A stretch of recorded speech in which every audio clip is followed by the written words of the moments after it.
Good morning. I want to talk today about stage 4 of the 8-stage learning design framework that deals with intended learning outcomes. So you know who your students are, you know the context in which you're writing your program for, you know the media choices. You then need to draft intended learning outcomes. You're drafting them at this stage. Nothing that you write down will be carved in stone. You will have the opportunity to come back and revise it as you go through the next 2 stages as part of the kind of model of constructive alignment, but I'll talk about that separately. So we're going to draft intended learning outcomes. I'm a big fan of intended learning outcomes. I know not everyone is, but I think it's important just to recognize that they do provide, if they're well written, they provide sufficient guidance and support for the student as to what they're going to be doing, and guidance for you as the designer and any subsequent teacher on the program as to the purpose of the teaching. So I think it's very important that everyone revisit the whole notion of intended learning outcomes. There's been a lot of very bad practice, or certainly very poor practice, that was brought in very early on into higher education, largely because the only possible taxonomy that was available was Bloom's taxonomy. And so higher education has adopted Bloom's taxonomy, but Bloom only dealt with the intellectual skills. So if you only adopt Bloom's taxonomy, Bloom's cognitive taxonomy, you only address intended intellectual skills. Now, clearly, higher education is about much more than just intellectual skills, as important as they are. And so what education has done, certainly what higher education course designers have done, is to recognize that there are some other requirements, some communication skills, and so they put a bit of group work in. But effectively what they haven't done is they haven't gone back and revisited all of the various domains of learning and integrated them through intended learning outcomes into their program. And that's what I encourage everyone to do. So there are 5 different domains of learning that in my model of learning. There are other variations, people call them different things, but essentially I'm taking 5 domains which I believe do address all of the various facets of learning. So there's the cognitive domain, which is intellectual skills, based on Bloom's taxonomy with some modifications by Anderson and Krathel in 2001, and I've made some further changes. There's then the metacognitive domain, which I've derived from the dimensions of learning that Anderson and Krathel developed in 2001. Then there's the affective domain, largely based on Bloom's work in the 1950s and 60s. Then there's the psychomotor domain, which I've adopted a version of Rwanda Dave's psychomotor domain. And then there's the interpersonal domain, which I've basically created pretty much by fusing scholarship from a wide different range of areas. Now, there will be other videos on these particular taxonomies.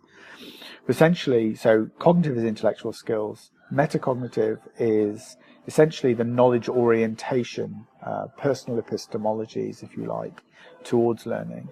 Affective is values, psychomotor is manual or dexterity skills, and the interpersonal skills covers things like cultural awareness, cross-cultural learning effectively, conflict resolution, communication, collaboration, all the things that are interpersonal skills. Now, I think if you write intended learning outcomes that cover all of those 5 domains, you end up with a very solid program. Now, faculty will sometimes say, well, how possibly can I assess all of these outcomes? Well, you don't assess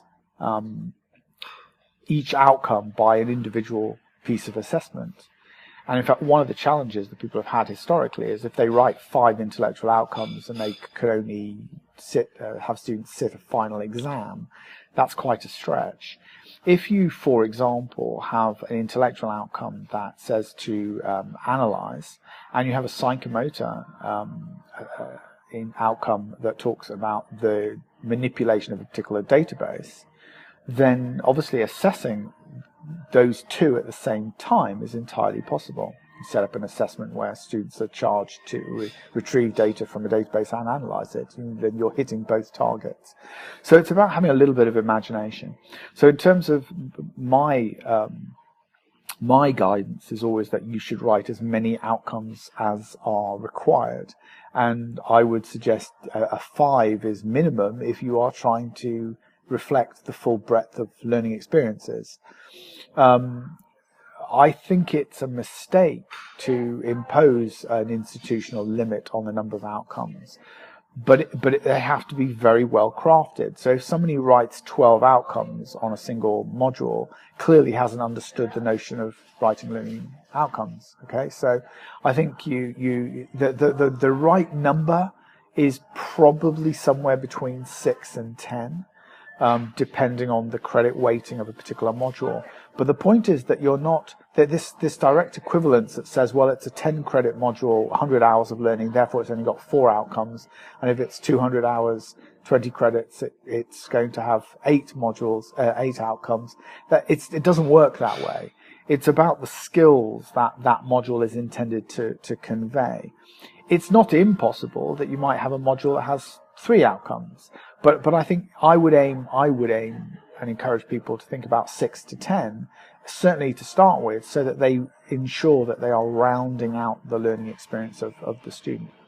So writing those outcomes at stage 4, which is a very developmental process, a lot of time and effort in a course team is spent on doing that, because it allows them to think really seriously about the skills that not the content, but the skills that students are going to acquire through encounter facilitation with particular content.